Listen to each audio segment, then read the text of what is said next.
আমি যে কথা বলেছি সেটা হচ্ছে যে এই মহাদেশের এই মুহূর্তে মানে সাকিবের মতো নায়ক কয়জন আছে, নায়ক শব্দটা ব্যবহার। এখন আমি অভিনয়ের বিষয়টা বলিনি, আমাদের কমার্শিয়াল ছবিতে বাইরের কান্ট্রিতে এটা নাই। আমি মাঝে মাঝে ভাবি যে গান না থাকলে কি নায়ক হয়, আচ্ছা, প্রেম না থাকলে কি নায়ক হয়, হয়তো নায়ক হিসেবে অ্যাকসেপ্ট করবে না। বাইরের কান্ট্রিতে কিন্তু এই নায়কের কনসেপ্ট, নায়ক নায়িকার কনসেপ্ট অন্যরকম, আমাদের সাবকন্টিনেন্টে কিন্তু অন্যরকম, তাই না? অনেক নায়ক আছেন দেখতে সুদর্শন, অসম্ভব সুন্দর, কিন্তু তার অভিনয়টা হয়তো ভালো লাগে না, কিন্তু তাকে নায়ক হিসেবে অস্বীকার করা যায় না। আবার অনেক আছে এত ভালো অভিনয় করেন তাকে কেউ নায়ক হিসেবে অ্যাকসেপ্টই করবে না, তাই না? তো আমি সবসময় বলি নায়ক যখন ভালো অভিনেতা হয় সে তো উত্তম কুমার হয়। হ্যাঁ, তো আমার কাছে যেটা মনে হয়েছে যে আমি একটু বলতেই চাই সেটা হচ্ছে আমার একটা আড্ডা হতো। আচ্ছা, 5 বছরে আড্ডাটা ছিল। 3 মাস পর পর আমরা একটা বসতাম, কারা কারা?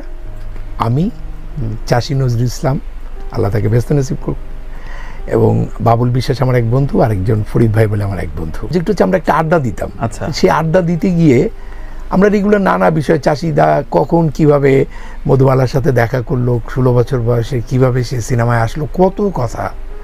উনি দেবদাস চিত্রনাট্য যখন করেন তখন আমাকে বলেছিল যে তুমি আমার চিত্রনাট্যটা দেখে দেবে। আমাকে কি বলেন চাষিদা? বলে না তুমি দেখে দেবে। বলে আমি বললে আপনি রাখতে পারবেন না, তাও তুমি রাখো। আচ্ছা আচ্ছা, এরকম একটা আন্ডারস্ট্যান্ডিং এর জায়গা ছিল। উনি ইশাকা নিয়ে ভাবছিলেন। আচ্ছা, ইশাকা যে ছবিটা করবে সেখানে সাকিব খানকে নিয়ে সিনেমাটা করবে। তখন ওনাকে আমি বলেছিলাম বাংলাদেশে খুব সুদর্শন নায়ক হচ্ছে সাকিব খান, কিন্তু আমরা করি কি এত ব্যবহৃত হই। আমি পৃথিবীর কোনো অভিনেতা আছে 900 ছবিতে অভিনয় করেছে, আপনি যদি নিয়মিত স্ক্রিনে আসেন আপনার কিন্তু দেখতে ভালো লাগবে না, একসময় অনেক ভালো জিনিসও খারাপ লাগা শুরু করবে। কিন্তু এই যে ওভার ইউজ, বারবার ব্যবহার করা, তাই না? কিন্তু এই সাকিব খানের এই যে ছবিটা দেখলাম, আমি কিন্তু তুফানটা দেখেছি অনেক পরে, এই যে শিল্পীরা মিলে এটা দেখলাম, এবং দেখার রিলিজের আগে কেমনে দেখবো, আমরা তো ডাবিং এর নিজের অংশ যেটুকু দেখেছি, ওটা দেখার কোনো স্কোপ নাই। আর খুব স্ট্রাগল করে ওরা ছবিটা বানিয়েছে খুব অল্প সময়ের মধ্যে। তো সেখানে ছবিটা যখন আমি দেখলাম, আমি একেবারে সাধারণ দর্শক হয়ে দেখেছি। অনেকেই কমেন্ট এগেইনস্টে বলছে কি উনি কি মাতাল হয়ে কথা বলছেন, অনেকে বলছেন উনি কি তাহলে সালমান খান শাহরুখ খানরা কি কেউ না? বলতে চাই, আপনি কি কখনো সালমান খান জায়গায় ওকে ব্যবহার করেছেন? খালি এই প্রথম বাংলাদেশে একটি বলিউড বা ইন্টারন্যাশনাল স্ট্যান্ডার্ড সিনেমাটোগ্রাফি থেকে শুরু করে, নির্মাণ থেকে শুরু করে, অভিনয় থেকে শুরু করে একটি চলচ্চিত্র পেলাম আমি। সেই চলচ্চিত্রে আমরা সাকিবকে দেখলাম এবং দেখে মনে হলো যে এ যদি আরেকটু বেটার বাজেটের ওই লেভেলের কোনো জায়গায় পড়ে, ও শাহরুখের জায়গায় কেন যেতে পারবে না? আর শাহরুখ তো একদিনে শাহরুখ হয় নাই। সাকিব খানের যে ম্যাচুরিটিটা সেটাও কিন্তু একদিনে হয় নাই। আজকে এই ম্যাচুরিটিটাকে কিন্তু আমাদের রায়হান রাফি ব্যবহার করেছে, এটা বলতে হবে। আবার দুইজন কিন্তু পরিপূরক। আমি এটাও বলেছি যে এটা রাফি ছাড়াও সম্ভব হতো না, আবার সাকিব খান ছাড়াও এটা সম্ভব হতো।